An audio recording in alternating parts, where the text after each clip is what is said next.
Now, Wynand, what does the scorecard actually look like? Can you talk me through it? Riyadh, yes, I've actually got a copy for us of the scorecard, which I've printed off the website of the DTI. And as you can see from the scorecard specifically, it's broken up. Firstly, it talks to the codes being ownership, management control, employment equity, skills development, preferential procurement, and enterprise development, as well as social investment. When we talk about ownership per se, this counts 20 points or 20% of your overall BEE strategy. Ownership itself is broken up into voting rights, economic interest, realization points, and bonus points. And to give you one or two examples, voting points you'll get, for example, if you have exercisable voting rights in the enterprise in the hands of black people, you get 3 points. If your exercisable votes are in the hands of black women, you get an additional 2 points. Then you've got a category called economic interest. Economic interest of black people in the enterprise, 4 points. Economic interest of black women in the enterprise, an additional 2 points. And then you can have 1 point which you'll be awarded for if one of the following conditions are met. Economic interest of the following black natural people in the enterprise, black designated groups, black participants in employee ownership schemes, black beneficiaries of special or general benefit schemes, black participants in cooperatives.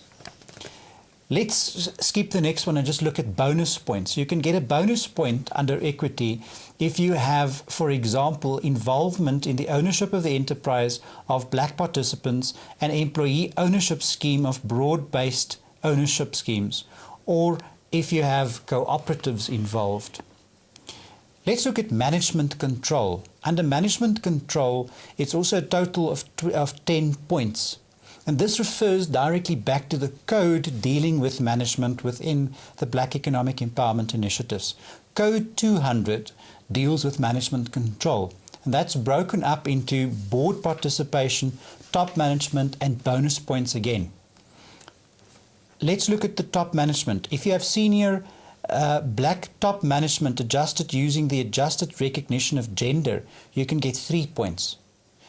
If you have black other top management adjusted using the adjusted recognition for gender, you can have an additional 2 points. Moving along to employment equity. Employment equity, code 300, can give you another set of 15 points. For example, and I'm just going to look at one example here, black employees in middle management as a percentage of all such employees using the adjusted recognition for gender can give you an additional 4%. Moving along to skills development.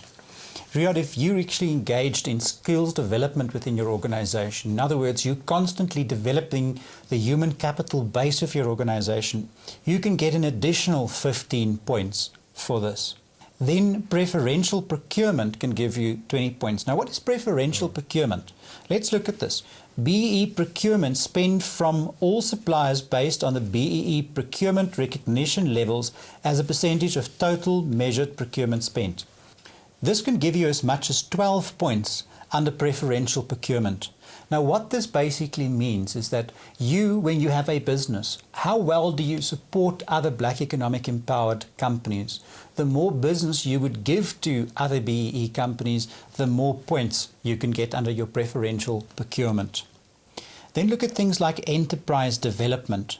Enterprise development can earn you another 15 points, and this measures the extent to which the company carries out initiatives contributing to enterprise development. Lastly, you can get an additional 5 points for socio-economic development. And here you're looking at the average value of all qualifying contributions made by the company measured from the commencement of this statement or the inception date to the date of measurement as a percentage of the target. And that can give you an additional 5%, as I said. So overall, you can earn 100 points depending on how well you meet the criteria as listed in the codes and in the specific scorecard. We can actually get help in order to understand what's specifically going on? I got a broader understanding, but like where can I specifically The go? best way of going about it is to get yourself a copy of the scorecard and then to start step by step reading through the codes so that you can understand exactly how to score using the codes. Then draw up your own scorecard and do a bit of a self-scoring exercise before you get a rating agency in to come and help you. Once you've got your own in-house self-scoring card, get your staff input as well. Ask your colleagues what do they think. If you've got a training committee, let them make their input and recommendations. Take it to management, lobby it through your organization. In the process, also develop the type of targets that you see would be fit and realistic for your organization. This type of scorecard, Riyadh, no one's going to start with 100%. But what we should do is to start looking at these issues, because these are the real issues that will make a difference in terms of our economic future in this country. And if we can then develop targets using this particular scorecard, I think we're on the right way.